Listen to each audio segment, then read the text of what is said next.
যায়েদ বিন হারেসা তখনও তিনি ছোট। মক্কাতুল মুকাররমাতে এসে গেলেন, রসুলের দরবারে বড় হতে লাগলেন। যায়েদ বিন হারেসা ছোট্টকালে হারিয়ে গেলেন, রসুলের দরবারে বড় হতে লাগলেন। আল্লাহ রসুলের মহাব্বতে দিল তার উজালা হয়ে গেল, এমন ভাবে উজালা হয়ে গেল। আল্লাহু আকবার।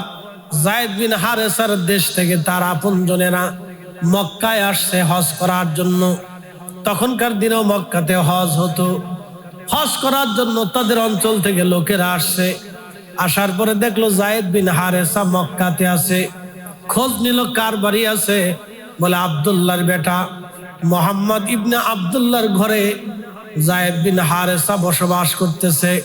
সেখানে সে লালিত পালিত হচ্ছে, বড় হচ্ছে। তারা চলে গেল বাড়ি, বাবা মাকে সংবাদ দিল, হে যায়েদ বিন হারেসা, যায়েদের বাবা হারেস, তোমার ছেলেটাকে দেখে এসেছি মক্কাতুল মুকাররমায়। মোহাম্মদ ইবনে আব্দুল্লাহ সাল্লাল্লাহু আলাইহি ওয়াসাল্লাম মোহাম্মদের দরবারে এসে বসবাস করতেছে, তার বাড়িতে থাকে। তো বাবা বহুদিন পরে সন্তানের খোঁজ পাওয়ার পরে খুব খুশি, ছেলেটা হারাই গেছে। মাও খুব খুশি। হারেস আপন ভাইকে নিয়ে সঙ্গে করে সুদূর পথ অতিক্রম করে আত্মীয় স্বজন নিয়ে এসে অনেক টাকা পয়সা নিয়ে নবীজির দরবারে আসলেন। মক্কা আসার পরে রসুলের বারগাহে উপস্থিত। কি ব্যাপার, আপনারা কারা? বলতেছে আমরা হারেসের বাবা, যায়েদের বাবা আমি। রসুল করিমের সাহাবী পালক পুত্র যায়েদ, যার নাম আপনারা শুনেছেন, তখনও সে কেবলমাত্র বালক। বলতেছে আমি যায়েদের বাবা। তখন বলতেছে আপনি যায়েদের বাবা, কি জন্য এসেছেন? বলতেছে দেখেন হে আব্দুল্লাহর বেটা, আপনার দাদা আব্দুল মুত্তালিব এই জমিনের অনেক বড় নেতা ছিলেন। আপনারা সম্ভ্রান্ত পরিবারের সন্তান। আমরা জানি আপনারা অনেক বড় দানশীল, অনেক বড় মনের অধিকারী। আমি আমার সন্তান হারাইয়া কলিজা পর্যন্ত আমার শুকিয়ে গেছে। সন্তানের মা বড় অপেক্ষায় আছে সন্তানের জন্য। আমি বড় অপেক্ষায়, বহুদিন পরে জানতে পেরেছি আপনার কাছে আমার সন্তানটা লালিত পালিত হয়। আমি এসেছি অনেক টাকা পয়সা নিয়ে। এই যে সোনা দানা টাকা পয়সা আপনার কাছে রাখলাম, আপনার যতগুলি মন চায় নিয়ে যান, আর আমার সন্তানটাকে আপনি আমার কোলে ফিরাইয়া দেন। আল্লাহর নবী আশ্চর্য হলেন, আপনার সন্তান আপনি ফিরিয়ে নেবেন, আমাকে কেন টাকা দিতে হবে? তখন বললেন না, মক্কার প্রথম অনুযায়ী আপনার আমার সন্তানটা আপনার গোলাম হয়ে গেছে। আপনার যতগুলি টাকা মন চায় আপনি নিয়ে যান, বিনিময়ে মেহেরবানি করে আপনি আমার সন্তান ফিরিয়ে দেন। আল্লাহর নবী ডাক দিলেন, হে হারেসা, একটা উত্তম প্রস্তাব আমি আপনাদের সামনে দিয়ে দেই। বলেন কি উত্তম প্রস্তাব? আপনার ছেলে যায়েদ যদি আপনাদের কাছে ফিরে চলে যায়, তাহলে অবশ্যই বিনা বাক্যে আমি আপনাদের কাছে ছেড়ে দিব। আর যায়েদ যদি আমার কাছে থাকতে চায়, তাহলে অবশ্যই আপনারাও তাকে জোর করে নিতে পারবেন না। একসাথে বলেন না মারহাবা? না হয় না, আরো জোরে বলেন। ভালো করে বুঝেন, জাহিলিয়াতের জমানাতে আম্মাজান খাদিজাতুল কুবরা রাদিয়াল্লাহু আনহার কাছে যায়েদ বড় হচ্ছে। আম্মাজান তখনও জিন্দা। আল্লাহর নবী যায়েদের বাবা হারেসাকে প্রস্তাব দিলেন, এ হারেসা, তুমি তো আমাকে অনেক টাকা দিচ্ছ তোমার সন্তানকে ফিরিয়ে নেওয়ার জন্য, কিন্তু শোনো, তোমার ছেলে, আমি একটা উত্তম প্রস্তাব তোমাকে দেই, তোমার টাকা পয়সা আমার লাগবে না। আমি একটা উত্তম প্রস্তাব দিই, তোমার ছেলেটাকে তোমরা জিজ্ঞাসা করবে, যদি তোমার ছেলে তোমার সাথে চলে যায়, তাহলে 1 টাকাও দিতে হবে না, আমি বিনা বাক্যে তোমার ছেলেকে তোমার সাথে দিয়ে দিব। আর যদি তোমার ছেলে আমার কাছে থাকতে চায়, তাহলে তোমরা পৃথিবীর সমস্ত অর্থ দিয়েও আমার কাছ থেকে তোমার ছেলেকে নিতে পারবে না। একসাথে কর না মারহাবা? না আরো জোরে? রাসূলের দয়ার প্রমাণ, ভালোবাসার প্রমাণ, এর চেয়ে কি হতে পারে? ভালো করে বুঝে। তখন বাবার চিনতে, ছেলে যতই ভালোবাসা মানুষ দিক, বাবার কোলে ছেলে ফিরে আসেই। পৃথিবীর যত মানুষই ভালোবাসা দিক, সন্তান মার কোলে ফিরে চলে যায়। হারেসা চিন্তা করলো ছেলে আমার কাছেই চলে আসবে। আচ্ছা ঠিক আছে, হে মোহাম্মদ ইবনে আব্দুল্লাহ, আপনার প্রস্তাব খুব সুন্দর, আমরাও এটা মেনে নিলাম। সমস্ত মক্কাবাসী উপস্থিত। আল্লাহর নবীর সামনে যায়েদের বাবা, যায়েদের চাচা, আরো অন্যান্য যারা ছিলেন সবাই আসলেন। আসার পরে আল্লাহ রসুল জিজ্ঞেস করলেন, হে যায়েদ, তোমার আব্বাকে তুমি কি চিনো? বলে হ্যাঁ চিনি, উনি আমার বাবা। উনি কে? উনি আমার চাচা। আর ওনারা কারা? ওনা আমার বংশের মানুষ। যায়েদ, এখন তিনারা তোমাকে নেওয়ার জন্য আসছে। যায়েদ রে, তুমি আমার বাড়ি থাকো, তুমি আমার বাড়ি খাও, আমার সাথেই থাকো, তিনারা তোমাকে নিতে এসেছে। যায়েদ, আমি রসুল বলতেছি, তোমাকে ফেরত দিতে চাই। তোমার যদি মন চায় তুমি তোমার বাবার সাথে তুমি মায়ের কোলে ফিরে যাবে, আর যদি মন না চায় তুমি আমার কাছে থেকে যাবে। তুমি কি করতে চাও? তুমি কি আমার কাছে থাকবে না বাবার সাথে চলে যাবে? তোমার ইচ্ছার উপরে ছেড়ে দিলাম যায়েদ। তুমি যদি চলে যেতে চাও তুমি চলে যাবে, তুমি থাকতে চাইলেও তুমি আমার সাথে থেকে যেতে পারবে।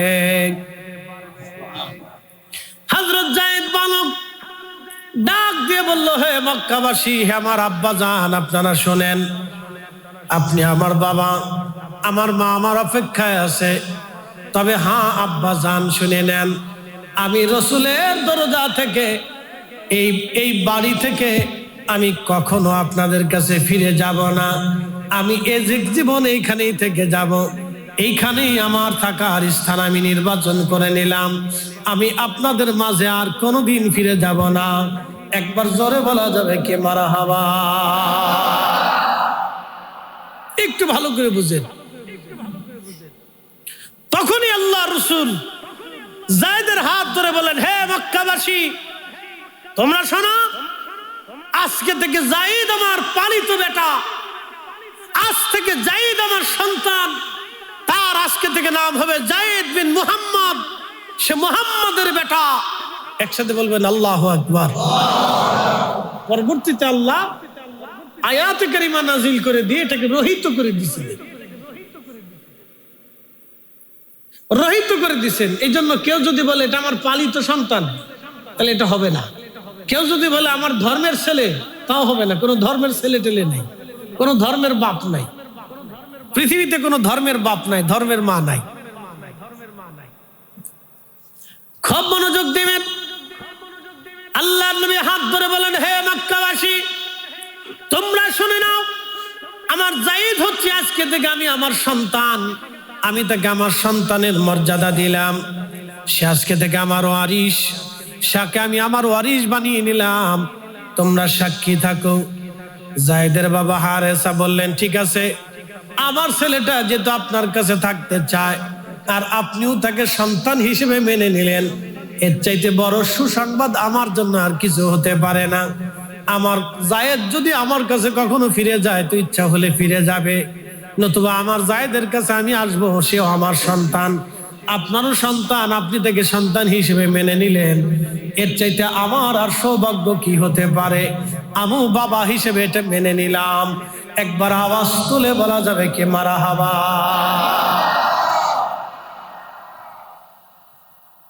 হযরত যায়েদ রাদিয়াল্লাহু আনহু কত ভাগ্য তিনার জীবনে, রাসূলের দরজায় থাকার কারণে তিনার কালেমা নসিব হয়ে গেল। শুধু কালেমা নসিব হয় নাই, তিনি মুতার প্রান্তরের প্রথম শহীদ হয়েছিলেন। আল্লাহর নবী তিনজন সেনাপতির নাম ঘোষণা দিলেন। 2 লক্ষ কাফের মদিনার দিকে ধেয়ে আসতেছে যুদ্ধ করার জন্য। একজন আর দুইজন না, 2 লক্ষ কাফেরের, রোমান এম্পায়ারের 2 লক্ষ সৈন্য আধুনিক অস্ত্র শস্ত্রে সজ্জিত হয়ে মদিনার দিকে ধেয়ে আসতেছে মদিনা আক্রমণ করার জন্য। ঠিক তখন নবীজি ডাক দিলেন, সাহাবীরা রে, কে আছো তোমরা? মদিনা রক্ষা করবা, ইসলামী সাম্রাজ্য বাঁচাবা। তোমরা কারা কারা যুদ্ধে যাবা? ওই সময় রসুলের সামনে 3000 সাহাবী দাঁড়িয়ে গেলেন। মাত্র 3000 সাহাবী, 2 লক্ষ কাফেরের সাথে সেই দিন জিহাদ করবে মাত্র 3000 সাহাবী, একজন আর দুইজন না, 2 লক্ষ কাফেরের সাথে মাত্র 3000 সাহাবী জিহাদ করবে। দাঁড়িয়ে গেলেন হযরত যায়েদ রাদিয়াল্লাহু আনহু, জাফর রাদিয়াল্লাহু আনহু, আব্দুল্লাহ বিন রাওয়াহা রাদিয়াল্লাহু তাআলা আনহু। আল্লাহর নবীর সামনে দাঁড়িয়ে গেলেন। প্রিয় নবী সবার সামনে বললেন, আমার যায়েদ হবে প্রধান সেনাপতি, প্রথম সেনাপতি হবে যায়েদ। যায়েদ শহীদ হয়ে যাওয়ার পরে দ্বিতীয় সেনাপতি হবে জাফর। জাফর শহীদ হয়ে যাওয়ার পরে তৃতীয় সেনাপতি হবে আব্দুল্লাহ বিন রাওয়াহা। আব্দুল্লাহ বিন রাওয়াহা শহীদ হয়ে যাওয়ার পরে তোমরা সাহাবীরা নির্বাচন করে নেবা তোমরা কাকে সেনাপতি বানাবা। তোমরা যাও, প্রিয়জনদের কাছ থেকে বিদায় নিয়ে আসো, যুদ্ধের জন্য তৈরি হয়ে যাও। সবাই যার যার বাড়িতে চলে গেল। হযরত যায়েদ রাদিয়াল্লাহু আনহু নবীজির সামনে দাঁড়িয়ে রইলেন। আল্লাহর নবী বলেন, যায়েদ বিদায় নিয়ে আসো স্ত্রী সন্তানদের কাছ থেকে। হযরত যায়েদ ডাক দিয়ে বলেন, ইয়া রাসূলুল্লাহ, ছোট্টকালে হারিয়ে যে মক্কা নগরীতে আমি আপনার কাছে লালিত পালিত হয়েছি। আমার মা ছিলেন খাদিজাতুল কুবরা রাদিয়াল্লাহু আনহা। সন্তানের মতো তিনি আমাকে আদর করেছেন, বাবার মতো আপনি স্নেহ দিয়ে ভালোবাসা দিয়ে আপনি আমাকে বড় করেছেন। কোনোদিনও আপনার দরজা থেকে আমি কোনোদিন চলে যাই নাই। আজকে আপনি আমাকে মুতার প্রান্তরের প্রথম সেনাপতি ঘোষণা করার পরে আপনি আমাকে আজকে মুতার প্রান্তরের প্রথম শহীদ ঘোষণা দিয়েছেন। ইয়া রাসূলুল্লাহ, আমার ঈমান অনুযায়ী, বিশ্বাস অনুযায়ী আপনি রাসূল আমাকে প্রধান সেনাপতি বানিয়েছেন, আবার শহীদ বলে ঘোষণা দিয়েছেন। ইয়া রাসূলুল্লাহ, আমার আর বোঝার বাকি নাই। ওই ময়দানে আমি প্রথম শহীদ হব এবং আমি ওই ময়দানের প্রধান সেনাপতি হিসেবে প্রথম শহীদ হয়ে যাব। আমার পরে আপনি আরেকজনকে সেনাপতি নিযুক্ত করেছেন, তাকেও শহীদ ঘোষণা দিয়েছেন, আমি জানি সেও শহীদ হয়ে যাবে। তারপরে আরেকজনকে সেনাপতি ঘোষণা দিয়েছেন এবং শহীদ ঘোষণা দিয়েছেন, আমি জানি সেও শহীদ হয়ে যাবে। ইয়া রাসূলুল্লাহ, আমার আজকে মা নাই, বাবা নাই, হুজুর আপনি আমার জিন্দেগীর সব, আপনি দয়া করে আমাকে বিদায় দেন। ইয়া রাসূলুল্লাহ, দুনিয়াতে আপনার সাথে আর কোনোদিন দেখা হবে না, হাসরের ময়দানে আপনার সাথে আমার দেখা হবে, পরপরে আপনার সাথে আমার দেখা হবে। নবীজি, আপনি দয়া করে আজকে আমাকে বিদায় দিয়ে দেন। আমি আর কার কাছ থেকে বিদায় নিব? আপনি আমার জীবনের সব, আপনি আমার কাছ থেকে আপনি আমাকে আজকে বিদায় দিয়ে দেন। এটাই ছিল সাহাবীদের ইশকে রাসূল, আল্লাহ রাসূলের প্রতি ভালোবাসা। কথা বলেন ঠিক কিনা? রাসূলের ইশকে সন্তান চিনে নাই, স্ত্রী চিনে নাই, বাবা মা চিনে নাই তারা। আর আজকে আমরা নিজের শায়েখ যদি ভুল ওয়াজ করে, দরবারে মুস্তাফার সাথে বেয়াদবি করে, আমাদের দেশের একদল আছে জ্ঞান পাপী, একদল আছে বেয়াদব, তারা নিজের শায়েখের পক্ষ নেবে কিন্তু রাসূলের পক্ষ নেবে না। কথা বলেন না কেন? ঠিক কিনা? এই জ্ঞান পাপীর দলেরা শায়েখের পক্ষ নেয়, রাসূলের পক্ষ নেয় না। লানত এদের উপর, আল্লাহর পক্ষ থেকে লানত। ইন্নাল্লাযীনা ইউযুনাল্লাহ ওয়া রাসূলাহু লাআনাহুমুল্লাহু ফিদ দুনিয়া ওয়াল আখিরাহ। আল্লাহ বলছেন, আমাকে যারা কষ্ট দেয়, আমার রাসূলকে যারা কষ্ট দেয়, আমি আল্লাহর পক্ষ থেকে দুনিয়াতে তাদের উপর লানত, তারা দুনিয়াতেও মালউন এবং আখিরাতেও তাদের উপর লানত। তারা আখিরাতেও মালউন হবে, দুনিয়াতেও মালউন হবে, আখিরাতেও মালউন হবে। এইজন্য ইশকে রাসূলে, তাযীমে রাসূলে, রাসূলের ইজ্জতের পক্ষে কেউ যদি কথা বলে, সে যত বড় আলেম হোক, 1 সেকেন্ডের জন্য তাকে বিশ্বাস করা যাবে না। কথা বলেন ঠিক না বেঠিক? 1 সেকেন্ডের জন্য তাকে মানা যাবে কখনোই না, অসম্ভব, মানা যাবেই না। আমি রাসূলের একজন মহান সাহাবী, শহীদে মুতা, যারা লক্ষ লক্ষ কাফেরের সামনে শির উঁচু করে জিহাদ করে খোদার জমিনে খোদার দ্বীন বাস্তবায়ন করেছিল। আল্লাহর জমিনে আল্লাহর রাসূলের তাওহীদ ও রিসালাতের কালেমাকে সমুন্নত করতে গিয়া তারা তাদের কলিজার খুনকে শাহাদাতের ওয়ামি সুদা পান করে লক্ষ লক্ষ কাফেরদের সামনে শির উঁচু করে যারা জিহাদ করেছিল, আমি তাদের জিন্দেগি শোনাচ্ছি যে তাদের কলিজার ভিতরে ইশকে রসুল কি পরিমাণে ছিল, যে ইশকে রসুল নিয়ে তারা জিহাদের ময়দানে ঝাঁপিয়ে পড়েছে। আমি তাদের জিন্দেগি আপনাদেরকে একজন সাহাবীর জীবনী শোনাইলাম, মুখতাসার জিন্দেগি শোনাইলাম। বাপেরও কাছেও যাই নাই, মায়ের কাছেও যাও নাই, স্ত্রী পুত্র পরিজনও চিনে, কাউকে চিনে নাই। বলি ইয়া রাসূলুল্লাহ, বিদায় কার কাছ থেকে নিব?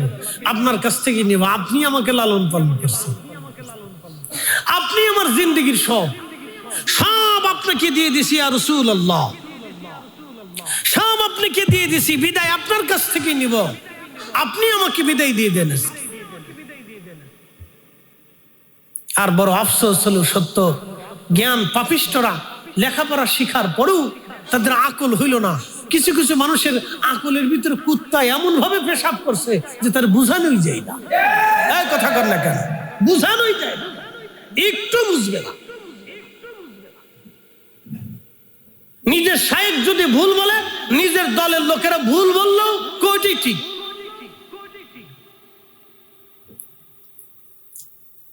প্রিয় উপস্থিতি হাজিরিন, কত কঠিন কথা আল্লাহ রাব্বুল আলামিন মহাগ্রন্থ পবিত্র কুরআনুল কারীমের ভিতরে আল্লাহ জানিয়ে দিলেন, কুল ইন কুনতুম তুহিব্বুনাল্লাহ ফাত্তাবিউনি ইউহিব্বুকুমুল্লাহ।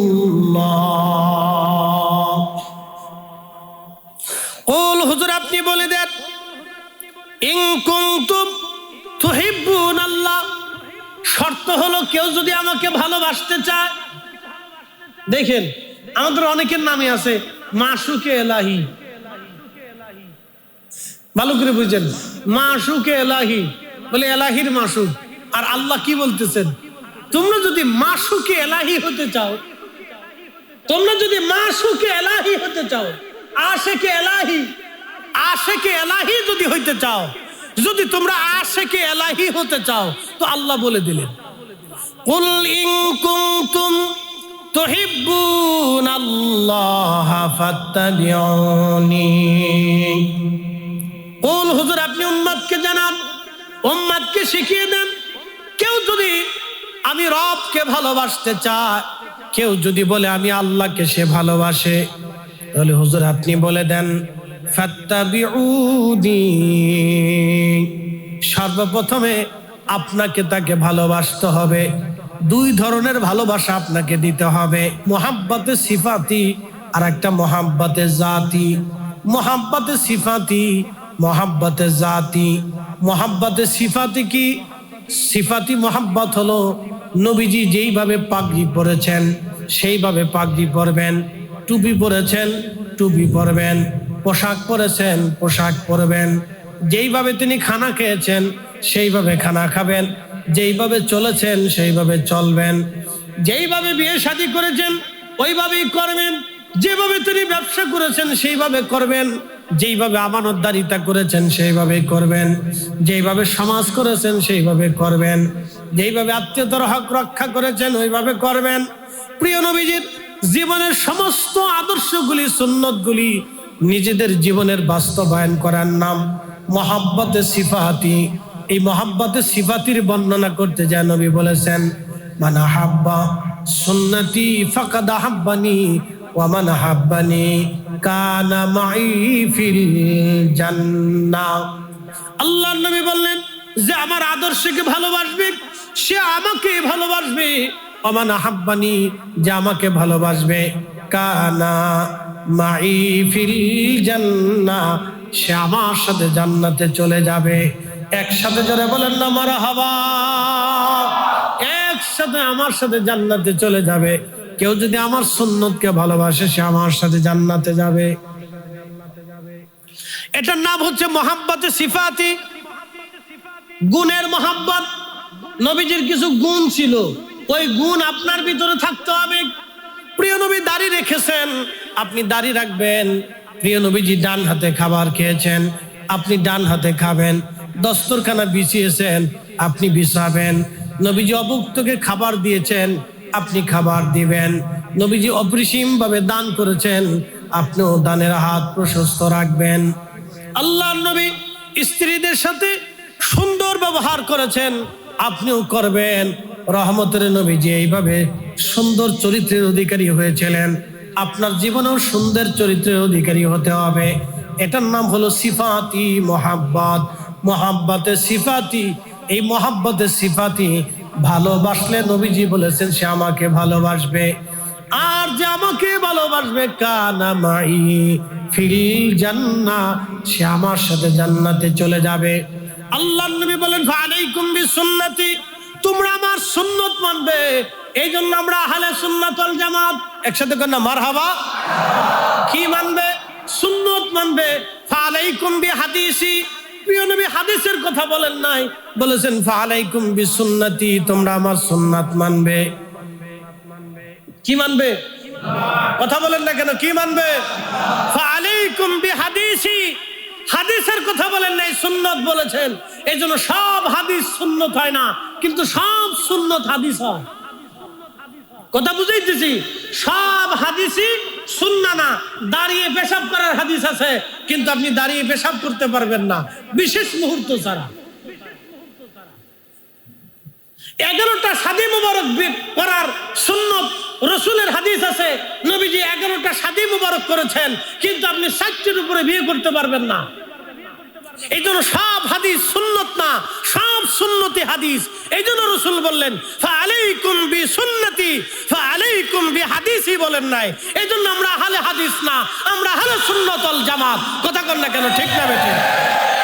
প্রিয় উপস্থিতি হাজিরিন, আল্লাহর নবী বলেন ফালাইকুম বিসুন্নতি, তোমরা আমার সুন্নাহ মানবে, ওয়া সুন্নাতিল খুলাফায়ে রাশিদিনাল মাহদিন, আমার খুলাফায়ে রাশিদের সুন্নত মেনে চলবে।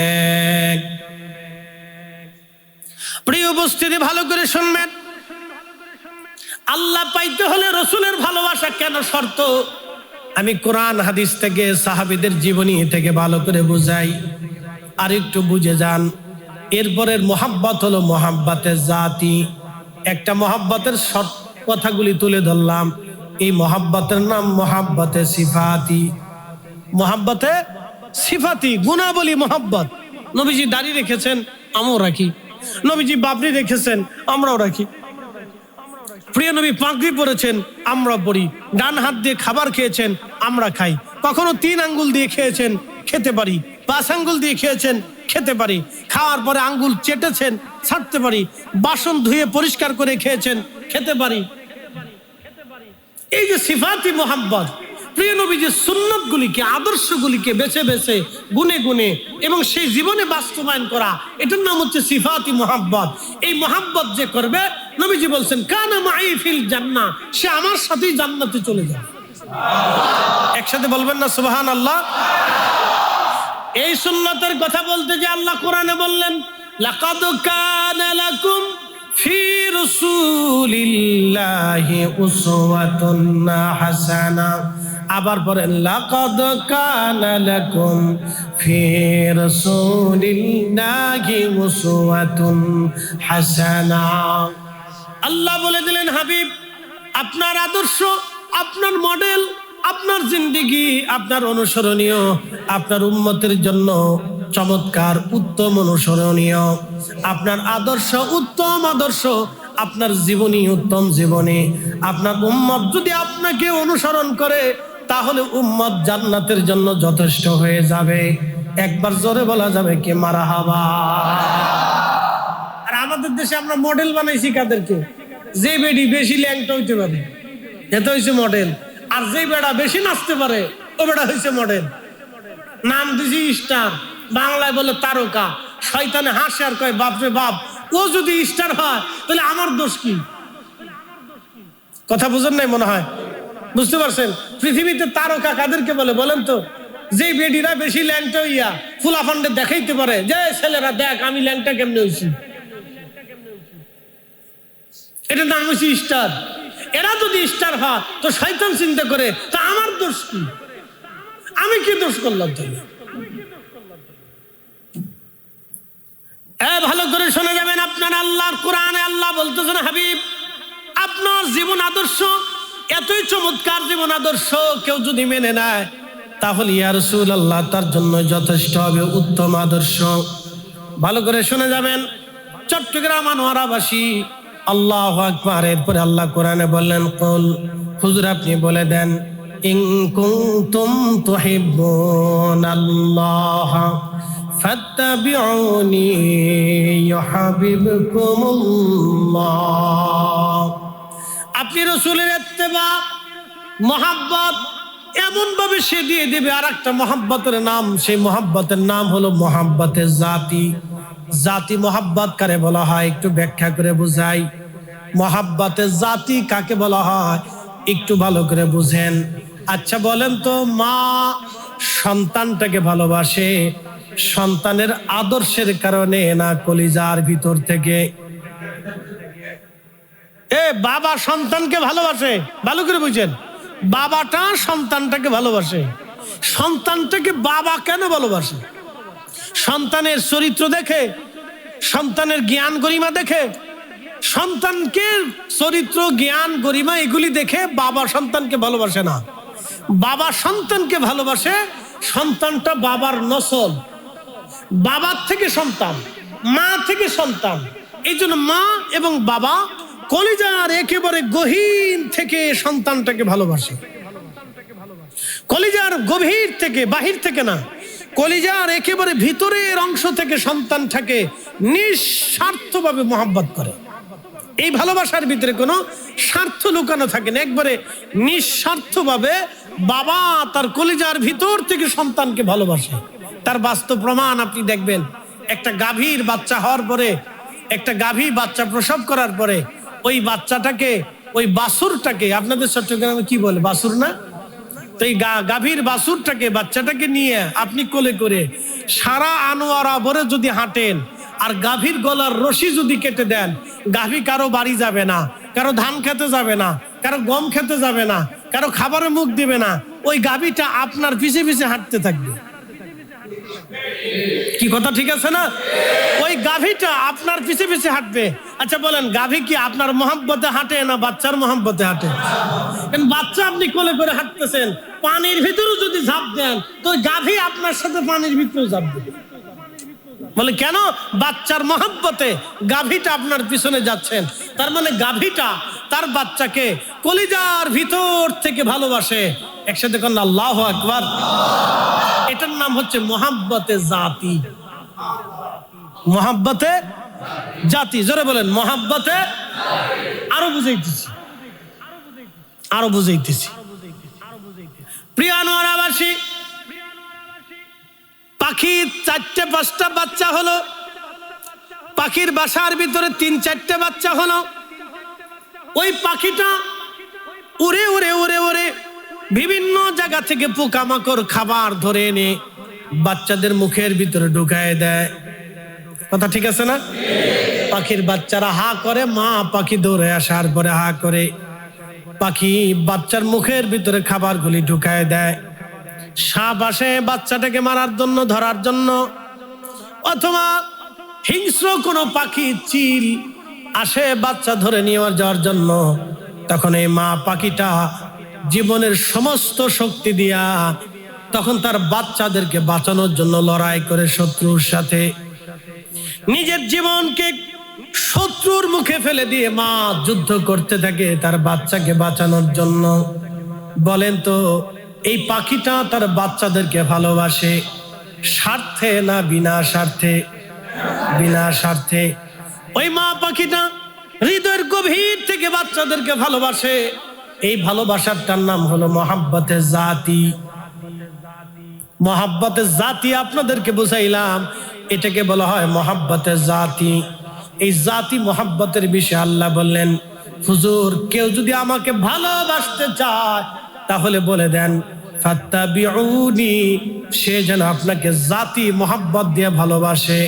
শুধু এইখানে শেষ হবে না, ইউহিব্বুকুমুল্লাহ, যদি এইভাবে ভালোবাসে আমি আল্লাহ ওয়াদা করলাম আমি ওই বান্দাকে ভালোবাসবো। এই বান্দাকে শুধু ভালোবাসবো না, তার চোখ হয়ে যাব, তার কান হয়ে যাব, তার হাত হয়ে যাব, তার পা হয়ে যাব, তার অঙ্গ প্রত্যঙ্গ হয়ে যাব, তার জবান হয়ে যাব। ওয়া ইনসালানি লাউতিয়ান্নাহু, সে আমার কাছে চাইতে দেরি হবে, আমি আল্লাহ দিতে দেরি করব না। বলেন না মারহাবা। মোহাব্বতের জাতি,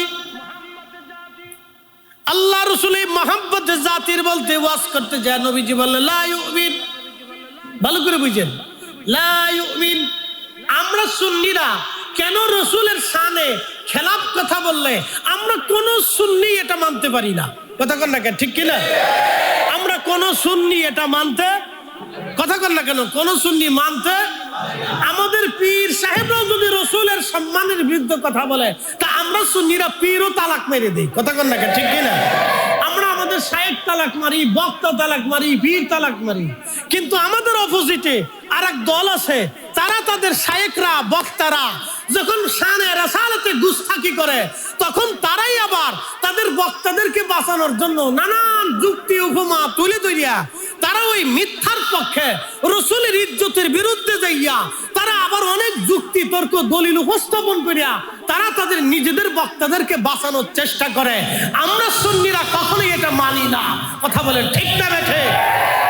আমাদের বেলায় এই ধরনের কোন কর্মসূচি হাতে নাই, কারণ আমরা কলিজার ভিতর থেকে রসুলকে ভালোবাসি। কথা বলেন ঠিক না? রসুলের ক্ষেত্রে আমরা কাউকে ছাড় দেই না। আপনি দিলে দিতে পারেন, অসুবিধা নেই, সেটা আপনার ইচ্ছা। তবে মেহেশর খুব কাছাকাছি, হাসরের মাঠ বেশি দূরে নাই। দাঁড়াইতে হবে সেই দিন, দরবারে মুস্তফাতে দাঁড়াইতে হবে। দরবারে এলাহিতে দাঁড়ানোর আগে দরবারে মুস্তফাতে দাঁড়াইতে হবে। হাসরের ময়দানে হাদিস পড়ে দেখেন, দরবারে এলাহিতে তো দাঁড়াবেন, কিন্তু দরবারে এলাহিতে যাওয়ার আগে দরবারে মুস্তফার সামনে আগে দাঁড়াইতে হবে, তারপরে দরবারে এলাহিতে যাবেন। এত তাড়াতাড়ি দরবারে এলাহি, ইস আশিকে এলাহি হয়েছে কিন্তু আশিকে রসুল হতে পারেন।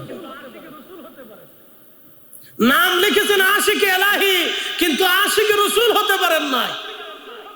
আশিকে রসুল হওয়ার জন্য আল্লাহ রসুল নিজে বলছে লা ইউমিন, এই ইমানদার তোমরা শোনো, লা ইউমিন, ঈমানের লজ্জত আসবে না, ঈমানের স্বাদ আসবে না, ঈমানের গভীরতা আসবে না, জাতি মহব্বত তোমার অন্তরে আসবে না, কখনোই তোমার ঈমান হবে না, ঈমানের কামিয়াবি হবে না, ইসলামের কামিয়াবি হবে না, দ্বীনের কামিয়াবি হবে না, কোরআনের বুঝ মগজ তোমাদের অন্তরে আসবে না।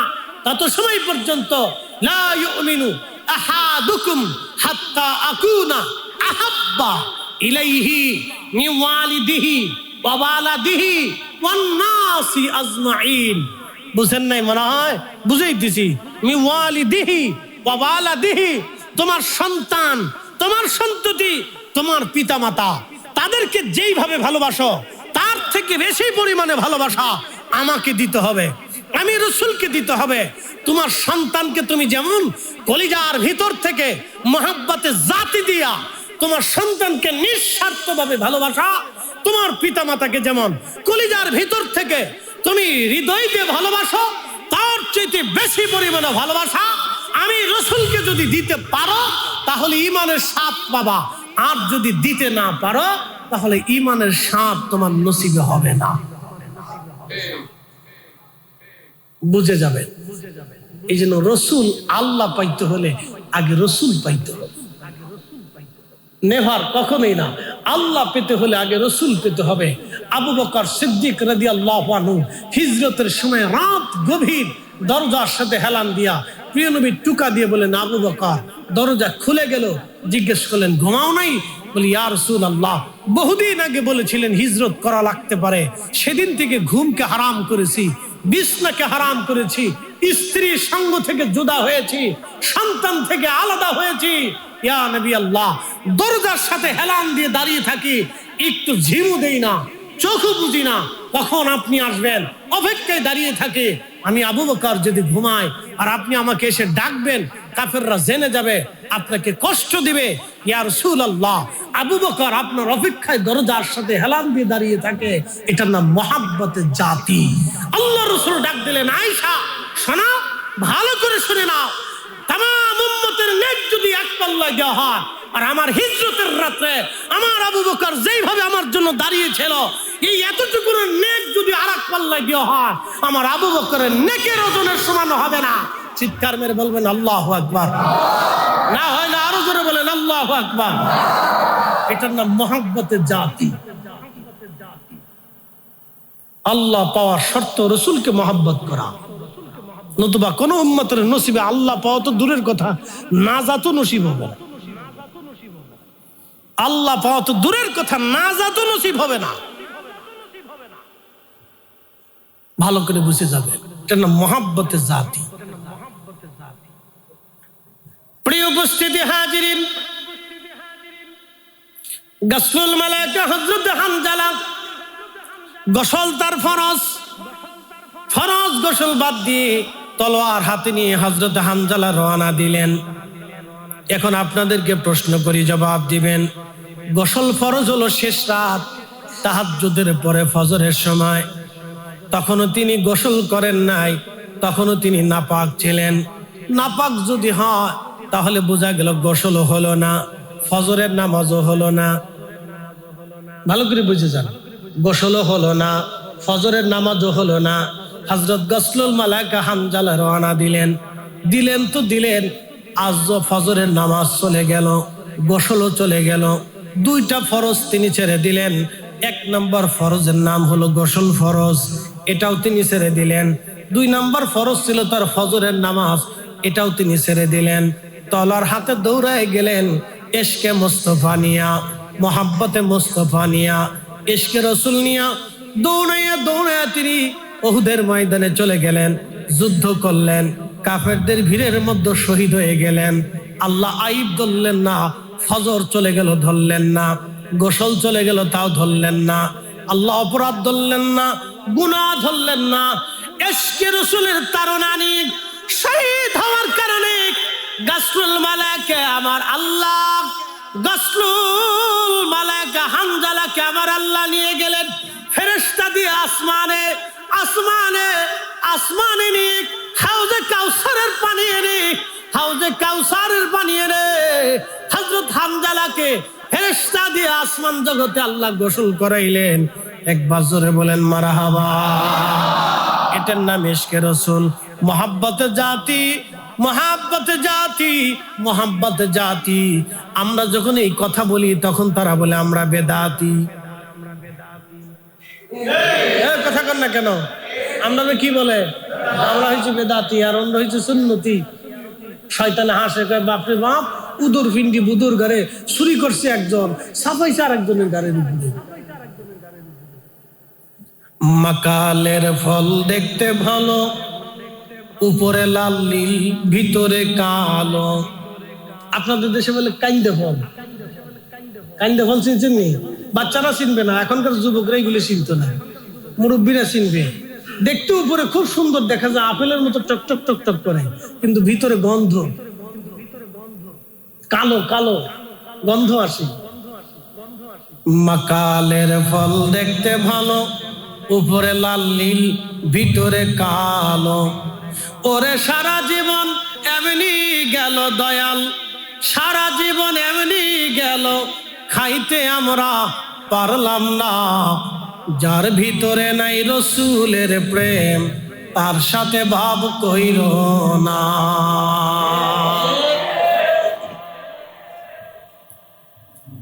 প্রিয় আনোয়ারাবাসী, খুব মনোযোগের সাথে শুনবেন। মহাব্বতে জাতি, মহাব্বতে সিফাতের আলোচনা আপনাদের সামনে তুলে ধরলাম। মহাব্বতের জাতির কথা বললাম।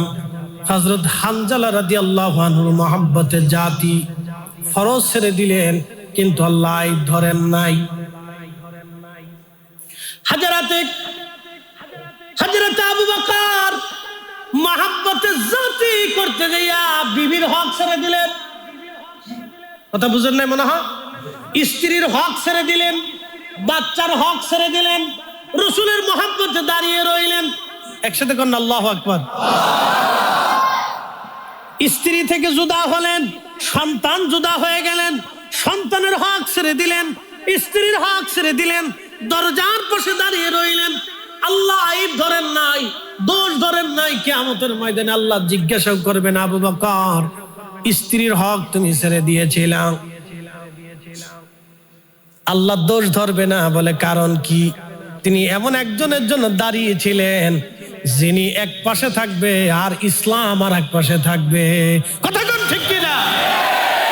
এমন একজনের জন্য তিনি দাঁড়িয়ে আছেন, তিনি এক পাশে থাকবে, তামাম শরীয়ত আর এক পাশে থাকবে। কথা কোন না কেন? তিনি এক পাশে থাকবে, তামাম সৃষ্টি আর এক পাশে থাকবে। আপনি যদি বুঝেন তো অল্পতেই বুঝে যাবেন। তিনি আবু বকর সিদ্দিক এমন একজনের জন্য দাঁড়িয়ে আছেন, তিনি এক পাশে, তামাম সৃষ্টি, দ্বীন, ইসলাম সব এক পাশে থাকবে, আর আমার রাসূল আর এক পাশে থাকবে। হযরত গসলুল মালায়েকা তিনি শহীদ হয়েছিলেন, হযরত নামাজ ছেড়ে দিয়েছেন, গোসল ছেড়ে দিয়েছেন, আল্লাহ আইব ধরেন নাই। বলে কারণ কি? তিনি এমন একজনের জন্য জীবন দিতে গিয়েছেন, তিনি এক পাশে থাকবেন, আর সমস্ত ফরজ আর এক পাশে থাকবে, দ্বীন আর এক পাশে থাকবে, তামাম সৃষ্টি আর এক পাশে থাকবে। তো রাসূলের ওজনের সমান হবে না। কথা বলেন ঠিক না বেঠিক? আপনাকে বুঝে যেতে হবে। এই জন্য আমরা হইছি ওনাদের কাছে বেদাতি।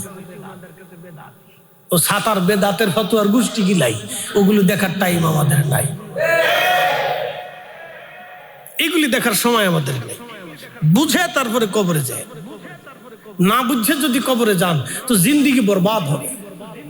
আহা, জিন্দিগি বরবাদ হয়ে যাবে, জিন্দিগি বৃথা হবে, জিন্দিগির সার পয়সা মূল্য থাকবে না যদি না বুঝে কবরে চলে যান। যদি ইশকে রাসূল না নিয়ে কবরে চলে যান তো জিন্দিগি বৃথা হবে, জিন্দিগি বৃথা হবে, এ জীবন মিথ্যা হবে, এ জিন্দিগির কোনো কিছুই কাজে লাগবে না, চার পয়সা মূল্য হবে না এই জিন্দিগির। এই জন্য সাহাবায়ে কেরাম আল্লাহ চিনেছেন আল্লাহ দেখে না, সাহাবায়ে কেরাম আল্লাহ চিনেছেন রাসূল দেখে। বিশ্বাস হয় না আপনাদের? তাহলে দেখেন তো, আল্লাহ দেখা যায়? মসজিদে আল্লাহ দেখাইতে পারবেন?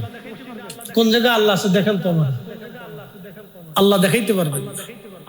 কিন্তু আল্লাহ আমরা দেখেছি রাসূল দিয়া। কথা কর না ঠিক কি না? এই যে কোরআন শরীফের যে বাণী আসছে, এই বাণী কোরআন শরীফ যে আল্লাহ তার রাসূলের কালবে নাজিল করছে, কোন সাহাবী কি দেখছে যে আল্লাহ সরাসরি কোরআন আসতেছে দেখা যায়? দেখেন নাই। আসার সময় শুধু নবীজি ঘরমাক্ত হতেন, ওজন হয়ে যাইতেন।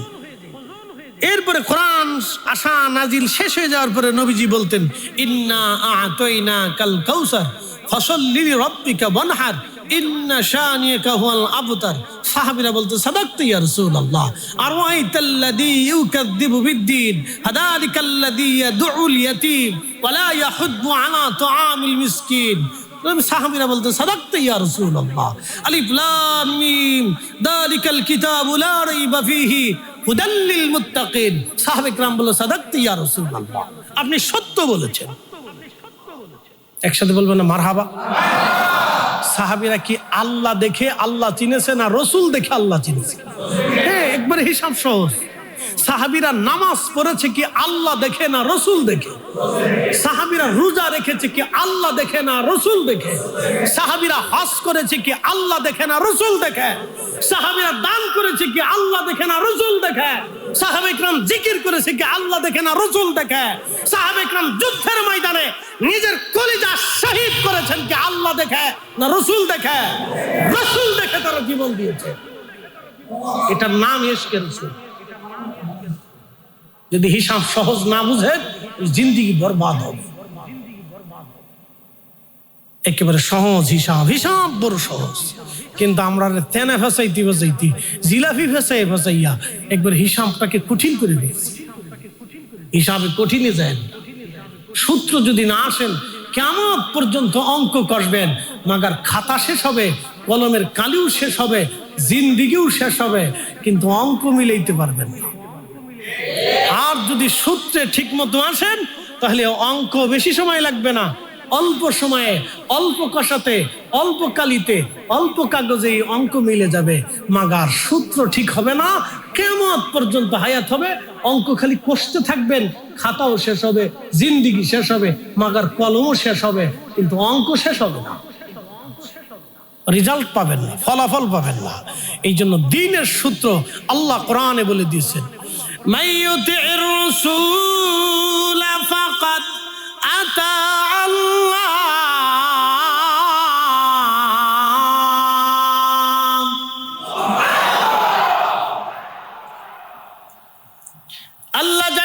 হুজুর উম্মতকে জানান আপনি রসুল মানলে আমি আল্লাহ মানা হয়ে যাবে।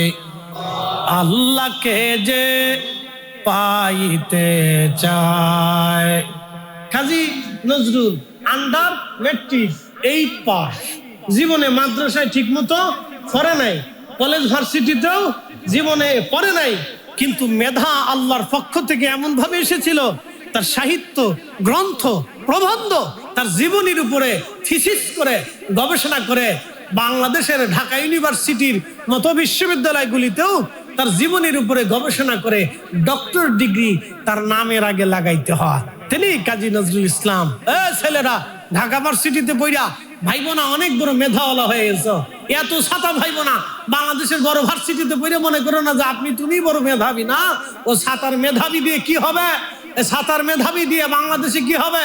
যে এখন এদেশে চুরি চাপটামি বন্ধ হয় নাই, খুন রাহাজানি বন্ধ হয় নাই, ধর্ষণ বন্ধ হয় নাই, ডাকাতি বন্ধ হয় নাই, খুন খারাপি বন্ধ হয় নাই, এমনকি লাশ পর্যন্ত আজকে মর্গে নিরাপদ না। কবরের ভিতর থেকে লাশ উঠাইয়া এদেশের মানুষরা কবর থেকে উঠাইয়া লাশ আগুন দিয়ে পুরা। আরে কবরের ভিতরে লাশ যে দেশে নিরাপত্তা নাই, তো তোমার আমার লেখাপড়া দিয়ে কি হবে যদি এদেশের মানুষের নিরাপত্তা না থাকে? কথা বলে ঠিক না?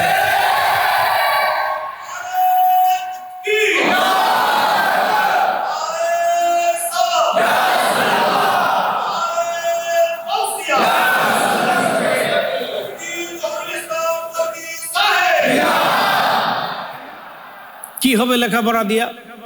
হ্যাঁ, যে দেশের একটা মর্গে একটা মহিলা লাশের নিরাপত্তা নেই। মাঝে মধ্যে ঘৃণা করে সমস্ত খবর আসলে। বাপের কাছে মেয়ের নিরাপত্তা নেই, মেয়ের কাছে বাপের নিরাপত্তা নেই। কি কঠিন পরিস্থিতির শিকার হয়েছে। আইনের ব্যবস্থা এত দুর্বল হয়েছে ভাষায় প্রকাশ করার মতো না। দিনে দুপুরে মানুষ খুন হচ্ছে। এমন এক দেশে বসবাস করি সিঙ্গারে নিয়ে মারামারি করে খুন হয়। এমন এক দেশে বসবাস করি সালমান শাহের এই কেন মরছে না, মেরে ফেলছে, এটা নিয়ে ঝগড়া করে কালকে ব্রাহ্মণবাড়িয়া 40 জন আহত হয়েছে। কি দেশে বাস করি আপনি চিন্তা করেন তো? হ্যাঁ, এটা পাগল ছাড়া কি? অসুস্থ ছাড়া কি? অসুস্থ ছাড়া কি হতে পারে বলেন তো? অসুস্থ ছাড়া কি হতে পারে? জাতি তো এখন অসুস্থতায় ভুগতেছে। এগুলি চলতেছে আমাদের দেশে। বলে এগুলি কেন চলে? এগুলি কেন চলবে? এগুলি তো মালয়েশিয়াতে হয় না, এগুলি তো মালদ্বীপে হয় না, এগুলি তো উন্নত বিশ্বে হয় না। আমার দেশে কেন হবে? আমার দেশে এজন্য হয় আইনের ব্যবস্থা, আইনের শাসন দুর্বল হয়ে গেছে। কথা কোন ঠিক না বেঠে? আইনের শাসন ভেঙে গেছে, যার কারণে এগুলি হতে মানুষ সাহস করতেছে। দিন দুপুরে মানুষ পিটিয়ে কুপিয়ে খুন করতেছে। কেউ কাউকে ঠেকাচ্ছেও না, ধরতেছেও না। তার অর্থই হচ্ছে আইনের শাসন দুর্বল হয়ে গেছে। এত লেখাপড়ার দিকে হবে, এত ভার্সিটি দিকে হবে আমার দেশে যদি মানুষের নিরাপত্তা না হয়।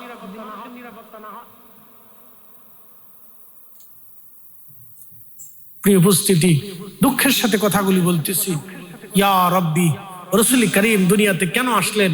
হিলফুল ফুজুল তিনি কেন করেছিলেন? আল্লাহ রসুল কেন এসেছিলেন? 40 বছর রসুলের দরবারে কোরআন আসে নাই। 40টা বছর নবীজির কাজ কি ছিল? 40 বছরে নবী কি করেছিলেন? 40টা বছর শরীয়ত আসে নাই, নামাজ আসে নাই, রোজা আসে নাই, যাকাত আসে নাই, হজ আসে নাই, হালাল হারামের বিধান আসে নাই। 40 বছর রসুল কি করেছিলেন? 40 বছর আম্মা জান খাদিজাতুল কুবরা তিনি তাহেরা তাইয়্যিবা ছিলেন। একসাথে বলবেন আল্লাহু আকবার। না না হয় না, আরো জোরে বলেন আল্লাহু আকবার। 40 বছরের রসুল একটা মিথ্যা বলেন নাই। 40 বছর আমানতের খেয়ানত করে নাই। 40 বছর পর্যন্ত এত অনুপম চরিত্রের অধিকারী ছিলেন যে আইয়ামে জাহিলিয়াতের মানুষেরা পর্যন্ত তাকে আল আমিন বলতো, বিশ্বাসী বলতো। একসাথে বলবেন না মারহাবা? না আরো জোরে বলেন মারহাবা। আর আমাদের দেশে মসজিদের জুতা চুরি হয়, পৃথিবীর কোন দেশে নেই। একটা খ্রিস্টান দেশে চলে যান, সেখানে যে আপনি টাকা রেখে আসবেন আপনার মানি ব্যাগ হারাবে না। আর এদেশের মসজিদ থেকে জুতা চুরি হয়। মুসলমানের দেশ, লজ্জা করে। এদেশের দুধের ভিতরে ভেজাল দেওয়া হয়, দুধের ভিতরে বিষ মিশানো হয়, দুধের ভিতরে। আর যাই দেখেন ইউরোপে ওরা মদ খায়, ওদের মদের ভিতরে ভেজাল দেয়। আর আমাদের দেশে বিষের ভিতরে ভেজাল। বিষ খেলেও মানুষ ঠিক মতো মরে না। হ্যাঁ, বিষ খেলেও ঠিক মতো মানুষ মরে না, বিষও ভেজাল, বিষও ভেজাল। আপনি চিন্তা করেন যে কোন দেশে বাস করি, আপনি ভাবেন আমরা কোন দেশে বাস করি, কতটা চারিত্রিক ডিমোশন আমাদের দেশের মানুষের রন্ধে রন্ধে পৌঁছাইছে। এই জাতিকে পরিবর্তন করতে হলে একেবারে ক্লাস 1 থেকে মাস্টার্স পর্যন্ত শিক্ষা ব্যবস্থা ঢেলে নতুন করে সাজাইতে হবে। এই আওলা জাওলা মাঝে মধ্যে এক একটা শিক্ষা উপদেষ্টা, শিক্ষামন্ত্রী আসে, আগুন পাগল ছাগল, সকালে এক কথা কয়, দুপুরে আর এক কথা কয়, রাত্রে আর এক কথা কয়, পাগলের আড্ডাখানা যত সব।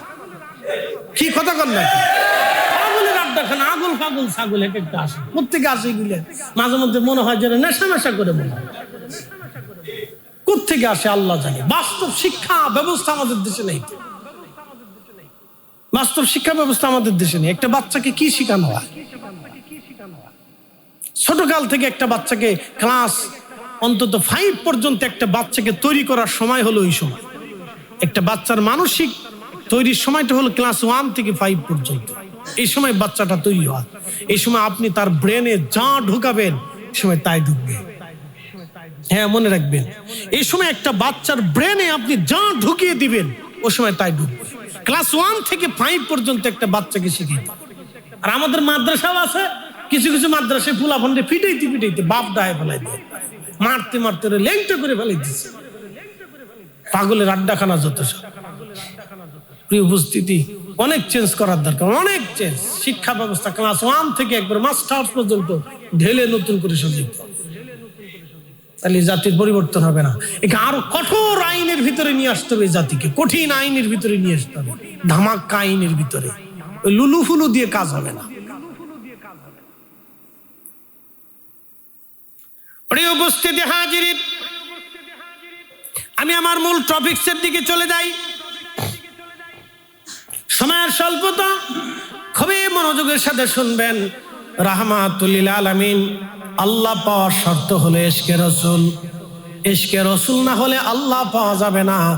এই কথা শুধু আমার বক্তব্য না, আল্লাহর কোরআনে আল্লাহ বলে দিলেন। হুজুর উম্মতকে জানান, মাইয়ুতির রাসূল ফাকাদ আতা আল্লাহ। নবী পাইতে হলে, আল্লাহ পেতে হলে হুজুর উম্মতকে বলে দেন আপনাকে পেতে হবে। অর্থাৎ আপনি নবীর ইত্তেবা করলে, অনুসরণ করলে, অনুকরণ করলে আমি আল্লাহর অনুসরণ হয়ে যাবে। আপনাকে ভালোবাসলে আমি আল্লাহর ভালোবাসা হবে। আপনার উপরে ঈমান আনলে আমি আল্লাহর উপরে ঈমান আনা হবে। আপনার আদর্শ মানলে আমি আল্লাহর আদর্শ মানা হবে। আপনার চরিত্র নিলে আমি আল্লাহর চরিত্র নেওয়া হবে। আপনার রঙে রঙিন হলে আমি আল্লাহর রঙে রঙিন হয়ে যাবে। আপনার জন্য জীবন দিলে আমি আল্লাহর জন্য জীবন দেওয়া হবে। এই জন্য সাহাবীরা রাসূলের জন্য জীবন দিয়ে দিলেন, কুরবানি হয়ে গেলেন। নবীর ডাকে সাহাবে کرام জিহাদের ময়দানে চলে গেলেন। আল্লাহর নবী ডাক দিয়েছেন, কোন সাহাবী জিহাদের ময়দান ছাড়া থাকেন নাই, চলে গেলেন, শহীদ হয়ে গেলেন।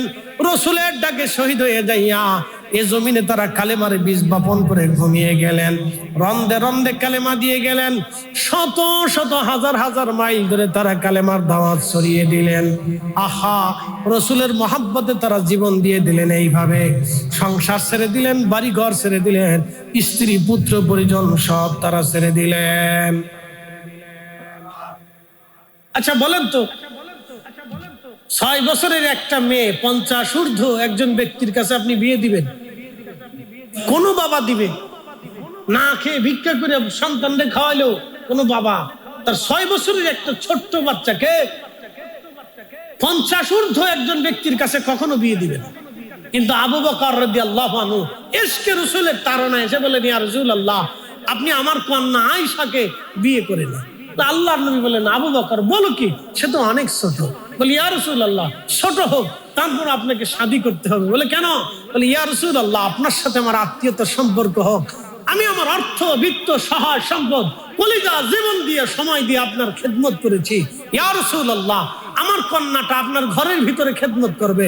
একসাথে বলবেন না মারহাবা? ভালোবাসার নিদর্শন দেখেছেন? এখন জিজ্ঞেস করেন হযরত আবু বকর কোন দলিলে তার এই ছোট্ট বাচ্চা রাসূলের কাছে দিলেন? কোন শরীয়তে দিলেন? বলেন, কোন বিবেকে দিলেন? কোন ইনসাফে দিলেন? বলেন। আপনি যদি বিবেক ইনসাফের দিকে তাকান তাহলে বলেন কোন ইনসাফে দিলেন, কিন্তু ইনসাফ এখানে নাই। কারণ যিনি ইনসাফ দিয়ে গেছেন, ইনসাফ যিনি শিখিয়েছেন, দিন যিনি দিয়েছেন, ইমান যিনি দিয়েছেন, কালেমা যিনি দিয়েছেন, বিশ্বাস যিনি দিয়েছেন, আমাকে যিনি রাস্তা দেখিয়েছেন, আবু বকরের কথাই আমি তার সাথে আত্মীয়তা করব। আবু বকরের এশ তার ঘরের খেদমত আমার মেয়েটা করবে। একসাথে বলবেন আল্লাহু আকবার।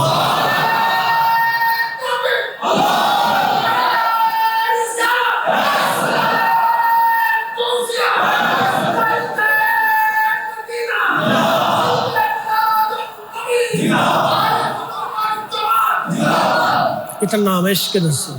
কলিজার গভীর থেকে রাসূলকে মহব্বত করা। লা ইউমিন আহাদুকুম হাত্তা আকুনা আহাব্বা ইলাইহি মিন ওয়ালিদিহি ওয়া ওয়ালাদিহি। সন্তান থেকে আমাকে ভালোবাসতে হবে। এইজন্য আবু বকর সিদ্দিক সন্তানকে দিয়ে বলে, নিয়ে যান ইয়া রাসূলুল্লাহ, আপনার খেদমতে আমার এই মেয়েটাকেও নিয়ে চলে যান। একসাথে বলবেন আল্লাহু আকবার। এইভাবে তারা খেদমত করেছে।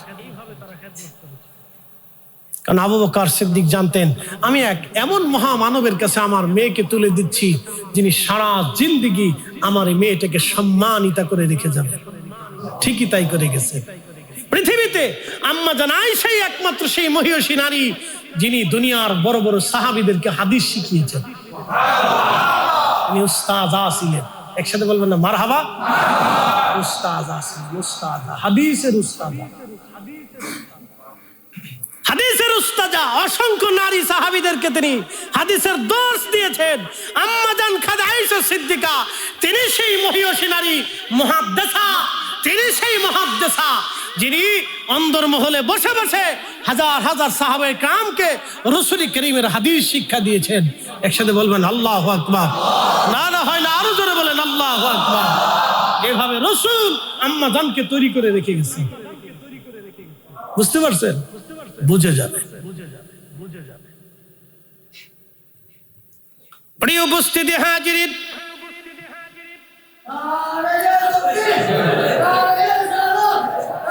আচ্ছা শেষ করুন।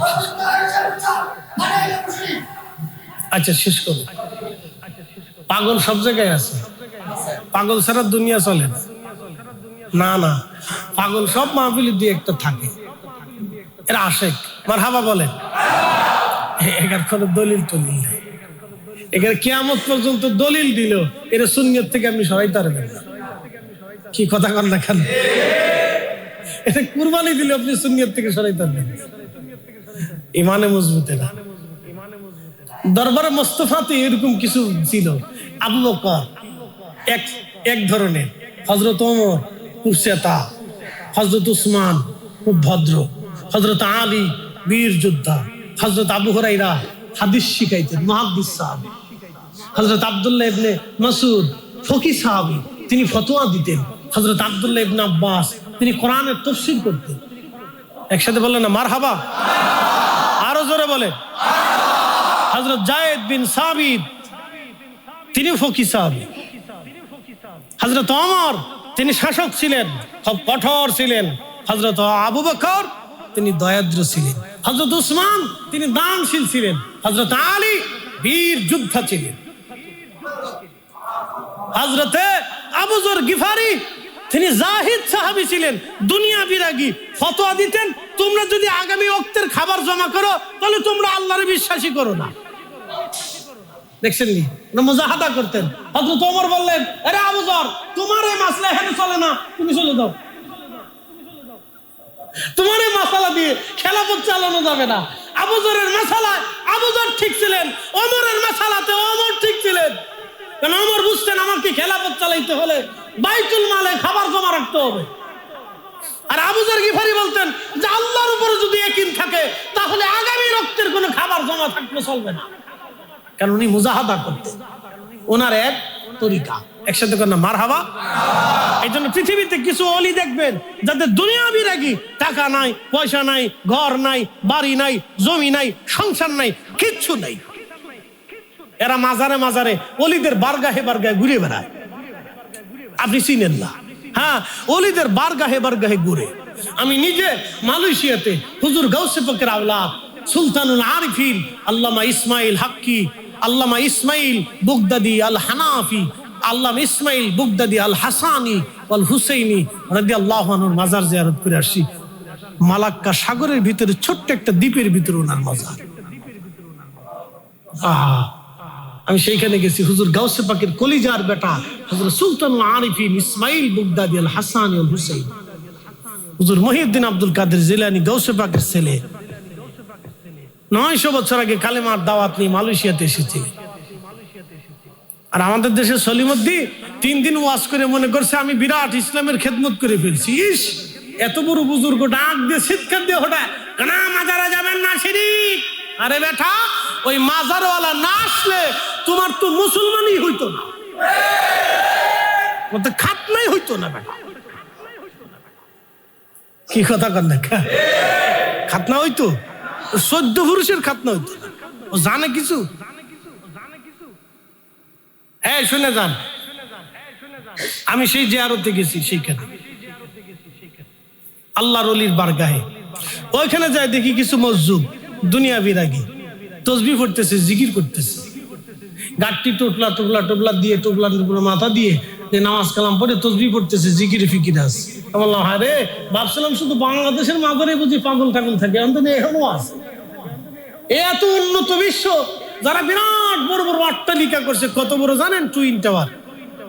সে কত বড় টাওয়ার, বাপরে বাপ, 2টা টাওয়ার একসাথে মালয়েশিয়া।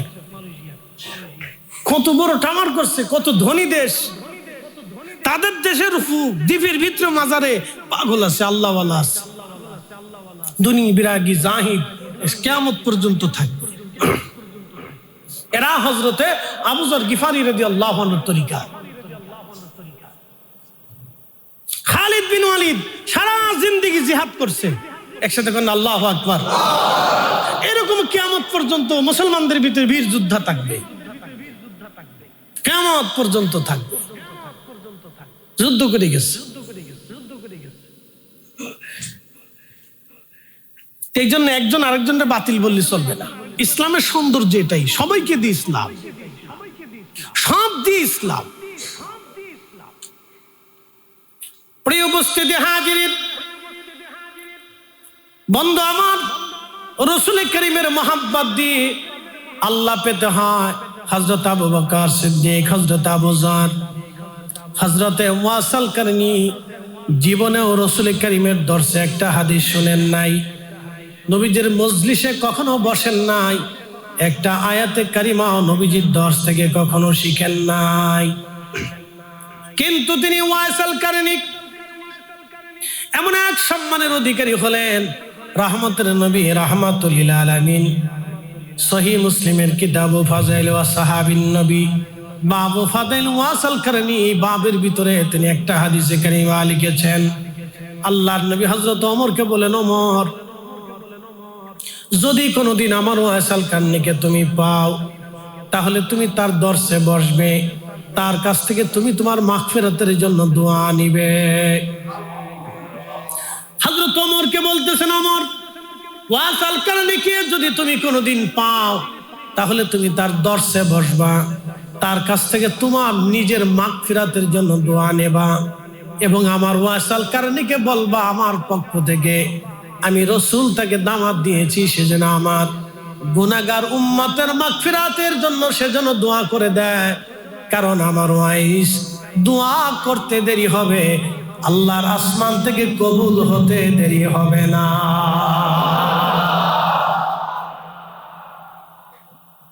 আশিকে রাসূল হযরত ওয়াসাল করনি, আশিকে রাসূল, আশিকে রাসূল হযরত বেলাল, আশিকে রাসূল হযরত ওয়াসাল করনি, আশিকে রাসূল হযরত বেলাল, হযরত হামজালা, এরকম বহু সাহাবী যদি নিদর্শন আপনাদেরকে বলি, একের পর এক বহু সাহাবীর জীবনী যাবে, বহু মহিলা সাহাবীদের জিন্দেগি যাবে রাসূলকে ভালোবেসে নিজের জীবনের সবটুকু তিনারা উজাড় করে দিয়েছিলেন। আম্মাজান খাদিজাতুল কুবরা রাদিয়াল্লাহু আনহা এতটাই ভালোবাসা নবীকে দিয়েছিলেন। প্রিয় নবী বলেন, তাহেরা, তাইয়্যিবা, একজন বক্তা তো ওয়াজ করতে যে বলেই ফেললেন তিনি কোনোদিনও পর্দা করেন নাই। আরে বেটা নাদান, ভালো করে শুনে নাও, আম্মাজান খাদিজাতুল কুবরার নামের পিছনে নবী লিখেছেন তাহেরা তাইয়্যিবা। যদি ওই জাহিলিয়াতের জমানাতে তিনি পর্দাই না করতেন তাহলে কখনো তাহেরা তাইয়্যিবা হতে পারতেন না। কথা বলেন ঠিক কিনা? চিন্তা করে বিবেকে কি পরিমাণে আকল নষ্ট হলে মানুষ এই কথাগুলি বলে। নবী নিজে বলে গেছেন তাহেরা তাইয়্যিবা, আমার খাদিজা তাহেরা তাইয়্যিবা। তাহেরা তাইয়্যিবা বুঝেন? আরে জাহিলিয়াতের জামানাতে, অন্ধকার জামানাতে যখন নারীদেরকে উলঙ্গ কাবা শরীফের চারপাশে ঘোরানো হতো, নারীদের ডিমোশন দেখে নারী সমাজকে হত্যা করার জন্য নিজের বাবা নিজের কন্যাকে জীবন্ত কবর দিত। সেই কঠিন সময়ে আম্মাজান খাদিজাতুল কুবরা তিনি নিজের সতীত্বকে, চরিত্রকে, নিজের জিন্দেগিকে এমন ভাবে সাজিয়েছিলেন যে রাসূল খুশি হয়ে বলেছিলেন তাহেরা তাইয়্যিবা, তাহেরা তাইয়্যিবা। তার রহমে সাইয়্যিদাতুন নিসাই আহলিল জান্নাহ ফাতিমাতুজ জাহরা রাদিয়াল্লাহু আনহার মতো মহিয়সী নারী তার গর্ভে জন্ম নিয়েছেন। একসাথে বলবেন আল্লাহু আকবার। তাহেরা তাইয়্যিবা। পর্দা কি বুঝেছেন? পর্দার কি বুঝেন আপনি? পর্দার এত পরিমাণে করেছিলেন, নিজের জিন্দেগিকে এত পরিমাণে সেভ করেছিলেন, এতটাই সুন্দর চরিত্রের, অনুপম চরিত্রের অধিকারী হয়েছিলেন যে তাহেরা তাইয়্যিবা।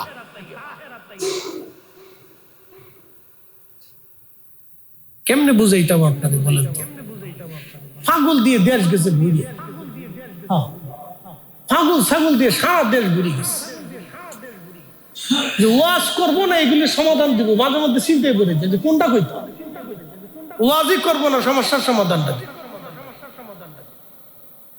আপনি বুঝেন, কোন ব্যক্তি যদি বিশ্বাস করে নেয় যে রাসূলের স্ত্রী খাদিজা পর্দা করে নাই জীবনে কোনদিন, এই কথার উপরে যদি সে কবরে চলে যায়, তাহলে আম্মাজান খাদিজার উপরে একটা মিথ্যা অপবাদ আসবে না? কি কথা কর না কেন? রাসূল নিজে বলে গেছেন তাহেরা তাইয়্যিবা। তাহেরা তাইয়্যিবা কে হইতে হলে কি করতে হয়? তাকে পবিত্র হইতে হয়। পবিত্র হইতে হলে তাকে তার জিন্দেগিকে আগে সেট করতে হয়। কি কথা কর না কেন? আল্লাহু আকবার। আল্লাহ আমাদেরকে সঠিক বুঝদান, সঠিক বুঝ দিন। সকলে বলেন আমিন। প্রিয় উপস্থিতি হাজিরিন, প্রিয় ভাই আমার, খুব মনোযোগের সাথে কথাগুলি শুনে যাবেন। রাসূল কারীমের জীবনে আম্মাজান খাদিজাতুল কুবরা আসলেন, সব কিছু দিয়ে ভালোবাসলেন। উনি ধনী মহিলা ছিলেন, ধনাঢ্য দিয়ে ভালোবাসলেন, সম্পদ দিয়ে ভালোবাসলেন, নিজের জীবনের সবটুকু দিয়ে রাসূলকে ভালোবাসলেন। আল্লাহু আকবার। শুধু ভালোই বাসলেন না, শুধু ভালোই বাসলেন না, কালেমার জন্য, ঈমানের জন্য নিজের সমস্ত সম্পদগুলি রাসূলের দরবারে কুরবানি করে দিলেন। আল্লাহ রাসূলের খেদমত করলেন, সন্তান উপহার দিলেন আম্মাজান রাসূলকে। আমাদের আম্মাজান তাহেরা তাইয়্যিবা প্রিয় নবীজিকে সন্তান উপহার দিলেন। শুধু সন্তান দেন নাই, জেনাতেনা সন্তান দেন নাই, এমন দামি সন্তান দিয়েছিলেন যে সন্তানগুলি জগৎ বিখ্যাত হয়েছিল। মহা সম্মানের অধিকারী আমার রাসূলের নসলের সন্তান দুনিয়াতে এসেছিলেন। সেই সন্তানের মাধ্যম দিয়ে ইমাম হাসান হুসাইন রাদিয়াল্লাহু আনহুমা আসলেন। শুধু তাই না, তাদের বংশধারা দিয়া কিয়ামত পর্যন্ত রব্বুল আলামিন এমন সন্তান দুনিয়াতে আনবেন কিয়ামতের আগে, সেই সন্তানের নাম হলো ইমাম মাহাদি। একবার জোরে বলা যাবে কি মারহাবা? আবার বুঝাই, তিনি এতটা তাহেরা তাইয়্যিবা আম্মাজান খাদিজাতুল কুবরা, যার নসলে আল্লাহ একটা সন্তান দিলেন, সাইয়্যিদাতুন নিসাই আহলিল জান্নাহ, সব রমণীদের সর্দারিনী বেহেশতের। আল্লাহু আকবার বলবেন না? তার নসলে আল্লাহ দুইটা বেটা দিলেন, হাসান হুসাইন রাদিয়াল্লাহু আনহুমা, সাইয়্যিদা শাবাবি আহলিল জান্নাহ, সমস্ত যুবকদের জান্নাতের সর্দার। একসাথে বলবেন আল্লাহু আকবার। তার দুই নসল দিয়ে, রক্ত দিয়ে আল্লাহ পৃথিবীতে এমন একটা সন্তান কিয়ামতের আগে পাঠাবে। সহিহ বুখারী, সহিহ মুসলিম, পৃথিবীর সব হাদিসের কিতাবে কিতাবুল ফিতানে যার প্রশংসা রাসূল নিজের জবান দিয়ে করে গেছে, সারা আমি যেইভাবে কালেমার দ্বীন খোদার জমিনে খোদার দ্বীন বাস্তবায়ন করেছি, কালিমাতুত তাওহীদ রিসালাতের পতাকা উড্ডীন করেছি, আল্লাহর বিধানকে আমি জমিনে বাস্তবায়ন করেছি, ঠিক কিয়ামতের আগে আমার নসলে আমার হাসান হুসাইনের রক্তে পৃথিবীতে একটা সন্তান আসবে, তার নাম হবে মুহাম্মদ, বাবার নাম হবে আব্দুল্লাহ, কিন্তু তার পরিচয় হবে ইমাম মাহদী হিসেবে। আমি যেইভাবে খোদার জমিনে খোদার দ্বীন বাস্তবায়ন করেছি, ঠিক আমার মাহদী তাম দুনিয়াতে ওইভাবে আল্লাহর জমিনে দ্বীন বাস্তবায়ন করবে। একসাথে বলবেন আল্লাহু আকবার। হয় না? আরো জোরে বলেন, আরো জোরে, আরো জোরে।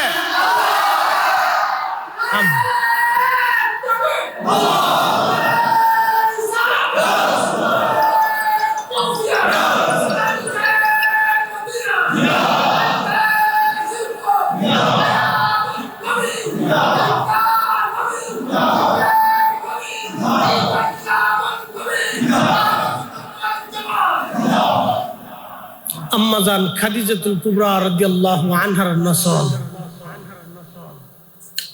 তো তিনি যদি আল্লাহকে সেজদা না দেন, তো সেজদা দুনিয়াতে কাকে কে দিল? আল্লাহ রসুলের পরে আল্লাহকে এই জমিনে যিনি সেজদা দিয়েছিলেন তিনি আম্মাজান তাহেরা তাইয়্যিবা খাদিজাতুল কুবরা।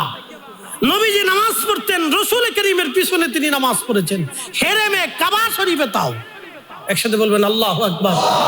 যখন দুনিয়াতে কেউ সেজদা দেওয়ার ছিল না, উইদাউট মুহাম্মদুর রাসূলুল্লাহ সাল্লাল্লাহু আলাইহি সাল্লাম, আল্লাহর নবী এবং আম্মাজান খাদিজাতুল কুবরা ছাড়া ওই সময় পৃথিবীতে আল্লাহকে সেজদা দেওয়ার মতো কোনো মানুষ ছিল না।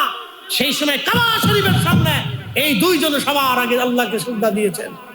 কি বলে এই পাগল ছাগল করতে আসলো? বলে কি এরা? কি আশ্চর্য কথা! যার নসলে আল্লাহ কি দুনিয়াতে পাঠিয়েছে আপনি কল্পনা করতে পারবেন?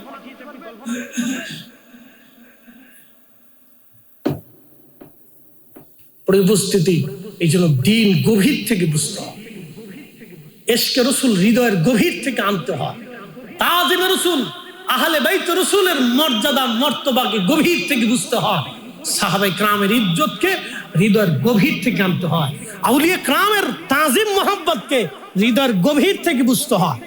ইসলাম শুধু বিশ্বাস করলেন যে হ্যাঁ আল্লাহ আছে, এটার নামই দিন না। আল্লাহ আছে মেনে পরিপূর্ণ মতো আল্লাহর সমস্ত বিষয়গুলিকে একেবারে নিজের কালবে একিনে বদ্ধ করে নেওয়ার নাম ইসলাম। রসুল এসেছিলেন, দিন দিয়েছিলেন, ইশকে রসুল দিয়ে নিজের কলিজাকে ভরে ফেলে দেওয়ার নাম হচ্ছে সুন্নতে মুস্তাফা, তাজিমে রসুল, ইশকে রসুল, এগুলি মানা। মুহাম্মদুর রাসূলুল্লাহ সাল্লাল্লাহু আলাইহি ওয়াসাল্লাম এর উপর ইস্তেকামত থাকা, প্রতিষ্ঠিত থাকা। উপস্থিতি, আশা করি আমার এই মুখতাসার তাকরীর আপনারা বুঝেছেন। এই জন্য আল্লাহ পেতে হলে আগে রসুল পেতে হবে। নবীর মহাব্বত ছাড়া আল্লাহ পাওয়া যাবে না।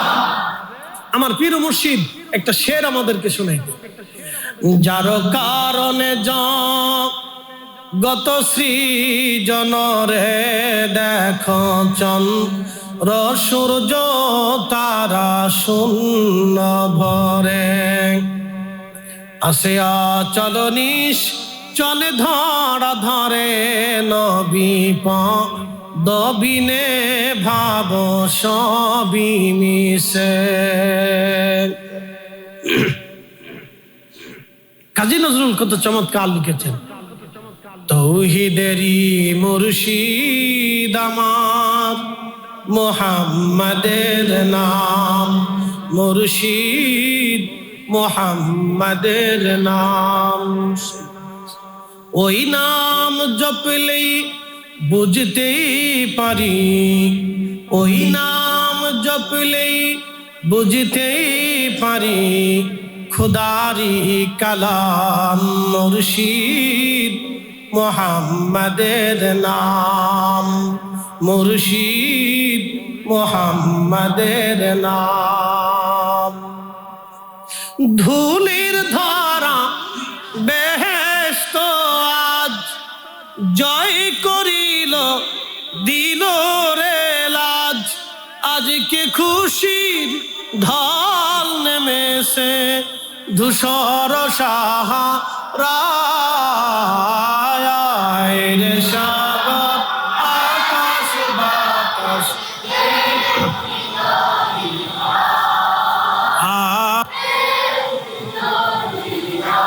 सलातुन या रसूल अल्लाह अलैकुम सलामुन या अल्लाह अलैकुम। এই জন্য আল্লাহ রসুলের মোহাব্বত ছাড়া আল্লাহ পাওয়া যাবে অবশ্যই না, কোনো মতেই না, কোনো ভাবেই না, কোনো কখনোই সম্ভব হবে না। কোটি কোটি বছর আল্লাহকে সেজদা দিলেও আল্লাহ সন্তুষ্ট হবে না যদি ইশকে রসুল, তাজিমে রসুল আপনার অন্তরে না থাকে। মনে রাখবেন, প্রত্যেকজন সাহাবী আল্লাহ চিনেছিলেন রসুল দিয়ে, প্রত্যেকজন সাহাবী দ্বীন মেনেছিলেন রসুল দিয়ে, প্রত্যেকজন সাহাবী আখিরাত বিশ্বাস করেছেন রসুল দিয়ে। তার নবী দেখে ঈমান, আকীদা, আখিরাত বিশ্বাস স্থাপন করেছিলেন। রসুল ছাড়া তারা আল্লাহকে চিনতে পারেন নাই।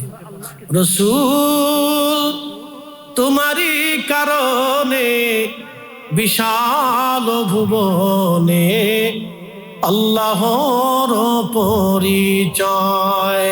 রসুল তোমারই কারণে বিশাল ভুবনে আল্লাহর পরিচয়। না ছিল আকাশ, না ছিল বাতাস, দুনিয়া দৃপ্তিময়। রসুল তোমারই কারণে বিশাল ভুবনে আল্লাহর পরিচয়। এই জন্য ইশকে রসুল দুই ধরনের, মোহাব্বতে জাতি, মোহাব্বতে সিফাতি। দুইটা জিনিস আপনাদেরকে বুঝিয়েছি, মোহাব্বতে জাতি, মোহাব্বতে সিফাতি। সিফাতি হলো আল্লাহ রসুলের সুন্নাহগুলি, নবীজির আদর্শ, এগুলি নিজেদের জীবনে খুঁটি খুঁটি